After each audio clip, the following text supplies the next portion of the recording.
शौनकादि ऋषि सूत जी से पूछ रहे हैं कि प्रभु ये कथा आप तक कैसे पहुंची। तो सूत जी बताते हैं कि ये कथा सबसे पहले भगवान ने ब्रह्मा जी से कही, ब्रह्मा जी ने नारद जी से कही, नारद जी ने वेदव्यास जी से कही, वेदव्यास जी ने अपने पुत्र सुखदेव जी से कही और सुखदेव जी ने मुझे अपना शिष्य समझकर कही। अब शौनकादि ऋषि कहे, ब्रह्मा जी ने, भगवान ने ब्रह्मा जी से कही, ब्रह्मा जी ने नारद जी से कही, बात समझ आती है, ये कथा ऊपर ही ऊपर चल रही है। पर अगर नारद जी ने वेदव्यास जी से कही, इसका मतलब उनको पृथ्वी पर आना पड़ा। तो क्यों आना पड़ा, ऐसा क्या हो गया?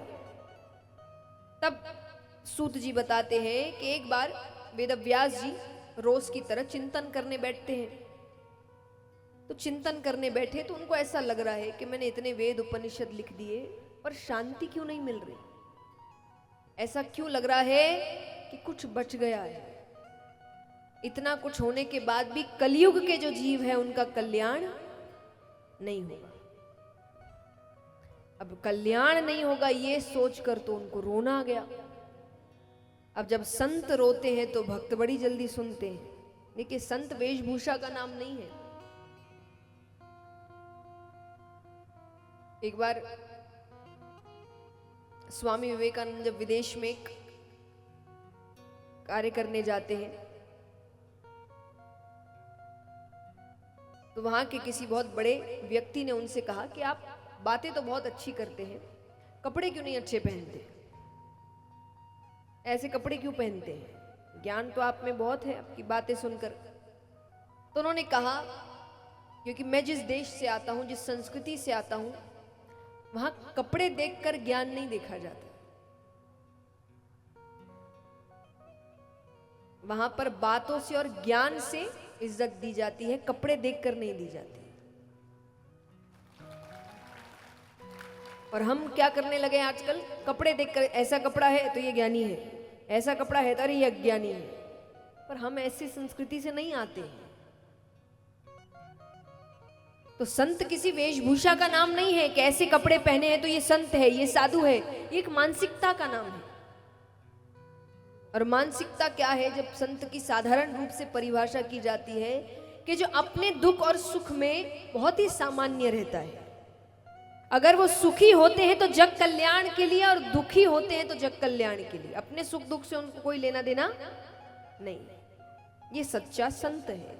और जब सच्चा संत रोता है तो भगवान बड़ी जल्दी सुनते हैं। तो भगवान ने नारद जी को भेजा कि आप जाकर देखिए उनको क्या हुआ है।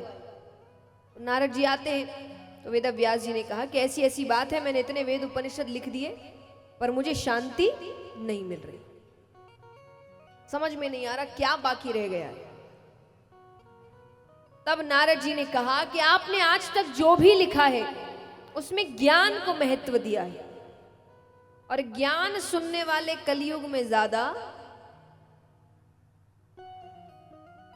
क्यों नहीं होंगे बताइए। ज्ञान सुनने वाले कलयुग में ज्यादा नहीं होंगे, क्यों नहीं होंगे बताओ।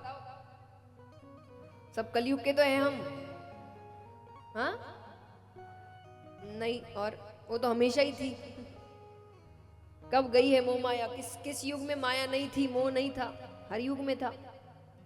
बताओ, ज्ञान सुनने वाले कलयुग में ज्यादा क्यों नहीं होंगे।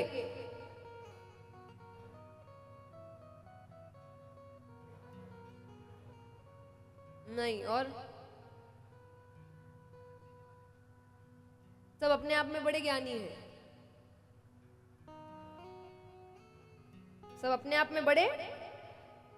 आप एक ज्ञान की बात बताओ, वो कहेंगे अरे हम तुमको बताते, रुको। सब में बहुत ज्ञान है, कोई किसी का ज्ञान सुनने नहीं बैठा यहां पर। तो उन्होंने कहा कि आपने ज्ञान को ज्यादा महत्व दिया है, ज्ञान सुनने वाले कलयुग में ज्यादा नहीं होंगे। तो बोले फिर क्या लिखूं।